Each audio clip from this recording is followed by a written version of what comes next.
ভাষা কাক কয়, ভাষা কেই ধৰণৰ, কি কি আমি কেনেকুৱাকৈ ভাষা ক'ব লাগে বা কেনেকুৱাকৈ আমি মনৰ ভাৱ প্ৰকাশ কৰিব লাগে। নমস্কাৰ বন্ধুসকল, আপোনালোকক প্ৰফেশ্যন আসাম ইউটিউব চেনেলৰ পৰা স্বাগতম জনাইছো। তো বন্ধুসকল, আজি লৈ আহিছো আৰু এটা ভিডিঅ' গ্ৰামাৰ ভিডিঅ' হয় ক্লাছ 3 আৰু ক্লাছ 4 ৰ কাৰণে।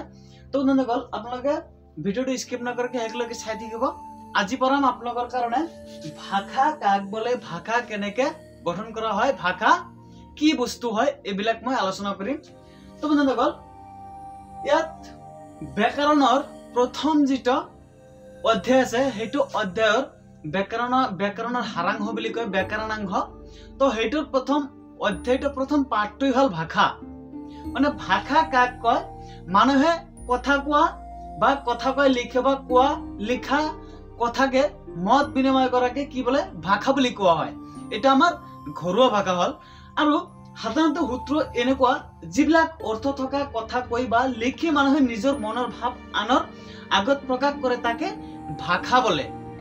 যিবিলাক অৰ্থ থকা বা কৈ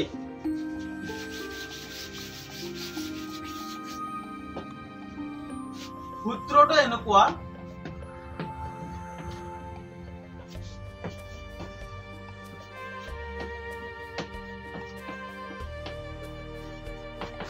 যিবিলাক অৰ্থ থকা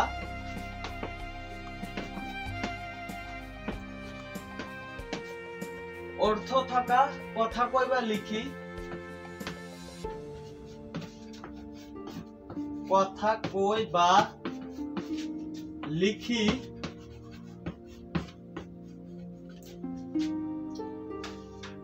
মানুহে নিজৰ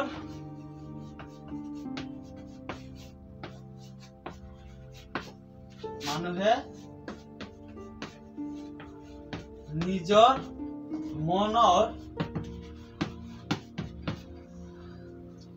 ভাৱ আনৰ আগত প্ৰকাশ কৰে।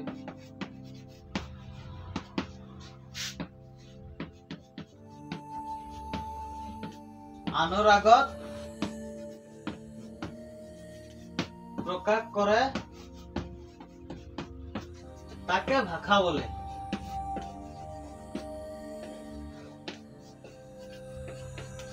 তাকে ভাষা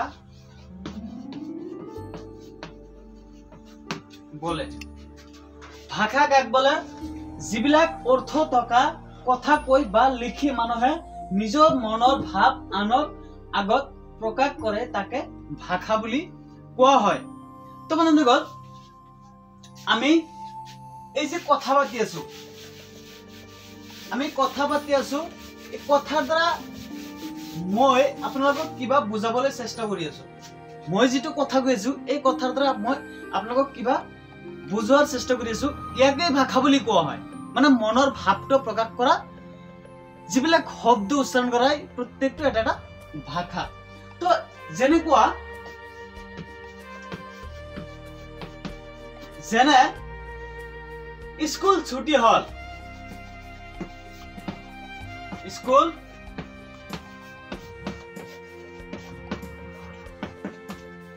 ছুটি হল, মানে ইয়াত কিবা এটা বুজাব চেষ্টা কৰি আছো যে স্কুল ছুটি হল মানে বিদ্যালয়খন ছুটি দি দিলে, তাৰপিছত আমি ঘৰলৈ যাওঁ।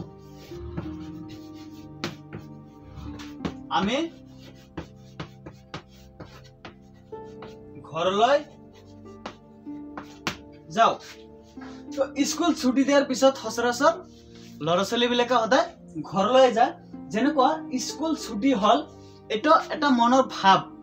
মানে দুজন ষ্টুডেণ্টে কথা পাতিছে, যেনেকুৱা এজনে কৈ আছে স্কুল ছুটি হল, তো আনজনে কৈছে আমি ঘৰলৈ যাওঁ।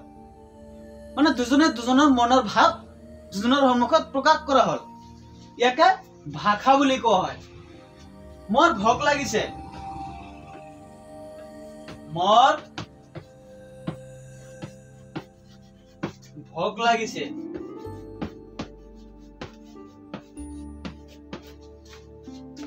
মোৰ ভোক লাগিছে, ইয়াৰ দ্বাৰা কিবা এটা বুজাবলৈ চেষ্টা কৰা হৈছে। যেনেকুৱা মোৰ ভোক লাগিছে মানে মোৰ ক্ষুধা লাগিছে, আই এম হাংগ্ৰি, মই ক্ষুধাৰ্ত। তো এইটো আকৌ ভাত খাবলৈ দিয়া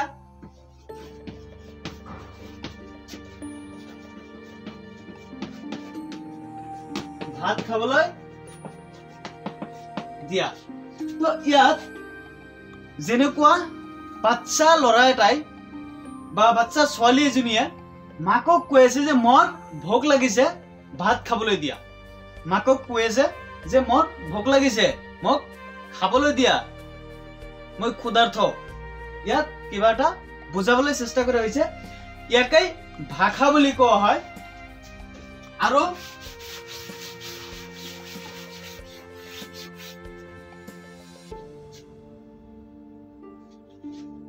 তুমি খদ্দৰ কাপোৰ পিন্ধিছা খদ্দৰ কাপোৰ পিন্ধিছা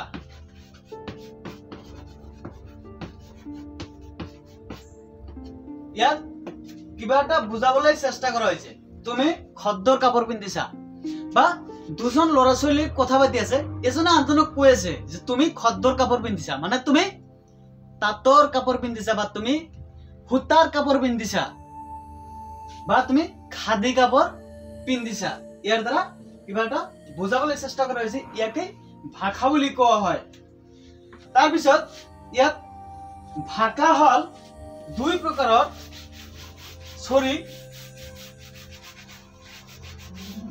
ভাষা হল দুই প্ৰকাৰৰ যেনেকুৱা কথিত ভাষা আৰু লিখিত ভাষা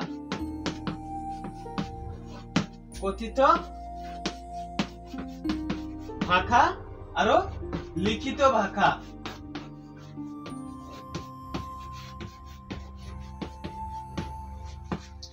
ভাষা দুই প্ৰকাৰৰ এটা হল কথিত ভাষা আৰু এটা লিখিত ভাষা তো কথিত ভাষাটো কোনবিলাক বস্তু যিবিলাক আমি মুখেদি উচ্চাৰণ কৰো বা যি শব্দবিলাক আমি মুখেদি সদায় কৈ থাকো সদায় উচ্চাৰণ কৰি থাকো সদায় গাই ফুৰো হেবিলাকে হল কথিত ভাষা আৰু লিখিত ভাষা হল যিবিলাক আমি কাগজে কলমে লিখো বা যিবিলাক কাগজে কলমে লিখি আমি ভাৱ প্ৰকাশ কৰো হেবিলাক হল লিখিত ভাষা